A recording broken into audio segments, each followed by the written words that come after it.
How do you like the medications you're taking now? I don't feel them. They don't seem to affect you at this At point. night, it do. Makes me sleepy, makes me drowsy. But in daytime, I got so much energy, I don't feel it.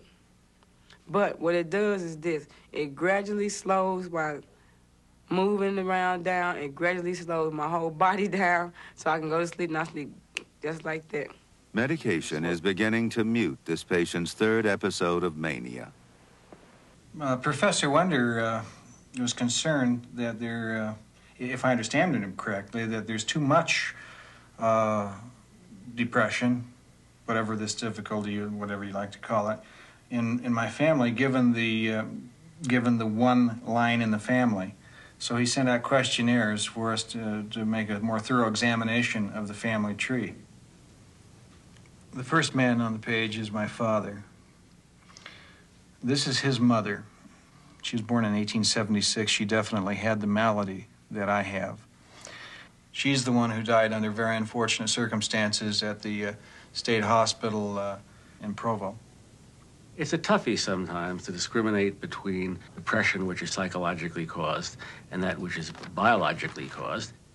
One would have thought Doug had a, quote, psychological depression until we were able to give him this new medication. He failed to get better at anything. Must be psychogenic. But in fact, when we had the right chemical, lo and behold, most of his pain of 30-odd years lysed, disappeared, went down the drain. That's very edifying. I mean, it's not only terrific for Doug, it's very edifying for the psychiatrist to see things that look like personality go away when you give chemicals. Here's a bottle of little pills. Just ordinary pills like you'd find at any pharmacist's counter.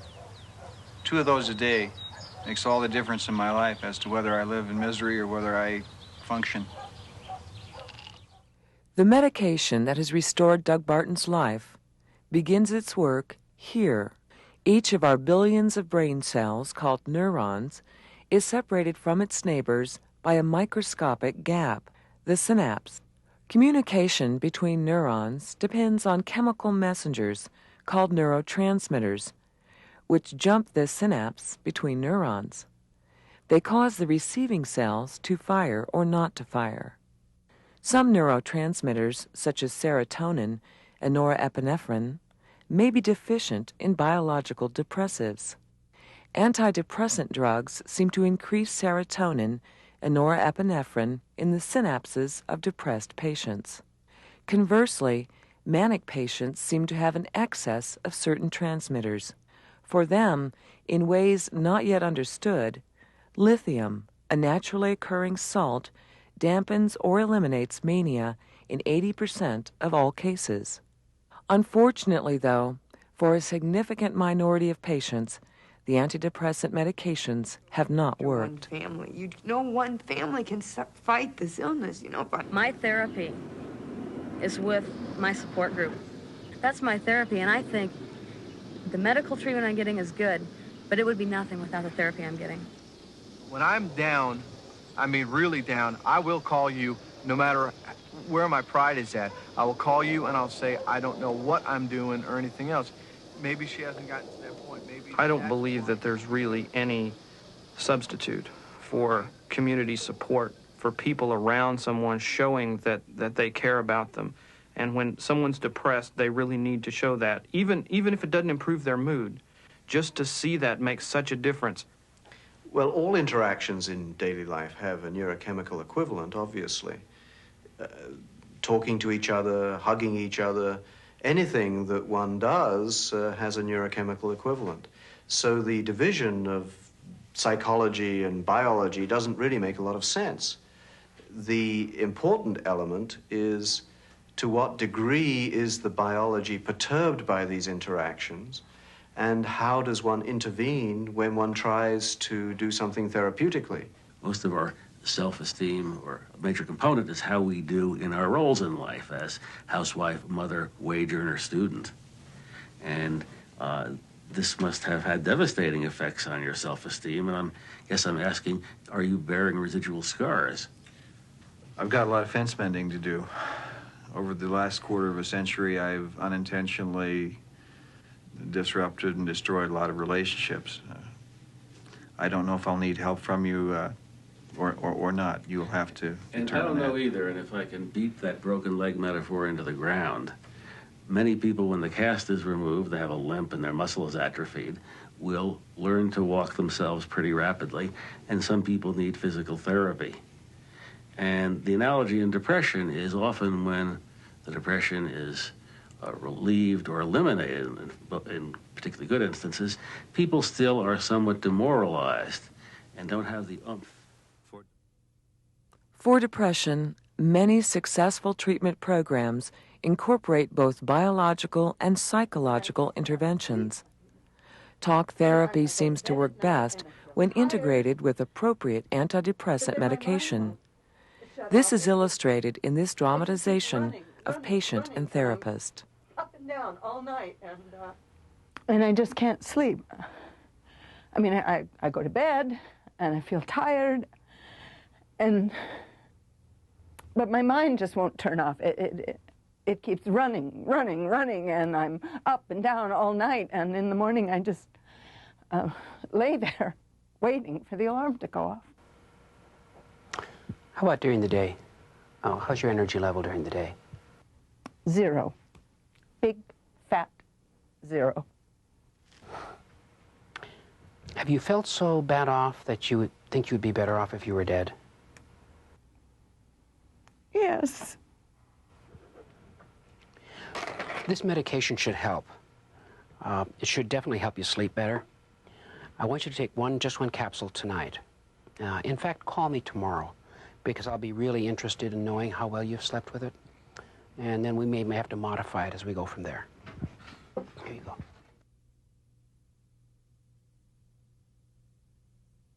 I can't tell you what a joy it is to sleep all night through. But you say these aren't sleeping pills. No, this is an antidepressant medication, which is sedative. It's interesting, the medications we have, some are very sedative, some are very activating. In your case, because your depression was one in which you were going without sleep, we needed a sedative drug. If, however, you couldn't get out of bed and you were sleeping all the time, I would have given you an activating one. It's changing all the time. This particular medication wasn't even on the market a year ago. Have you started seeing Dr. Westcott, the psychologist I referred you to a couple weeks ago? Yeah, a couple weeks ago. Yes, I like her.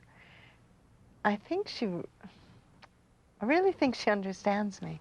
Are you noticing any side effects from the medication? Well, you told me about the appetite thing, and it is noticeable. But I would rather struggle with what I eat than go back to where I was. We'll keep an eye on that. If it gets to be a problem, sometimes it does, we might have to try something else. We'll just keep talking about that.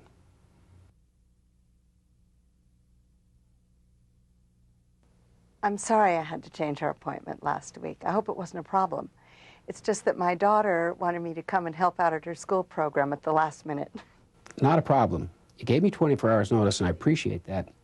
And sometimes it's a sign of good health when daughter's programs take precedence over psychiatry appointments. How was your sleep? I don't even think about it anymore. You know, it's funny. You don't think about sleep unless it's a problem. Okay. And your energy level? All you could ever want. My husband is delighted to have his wife back. Are you still seeing Dr. Westcott? Mm-hmm.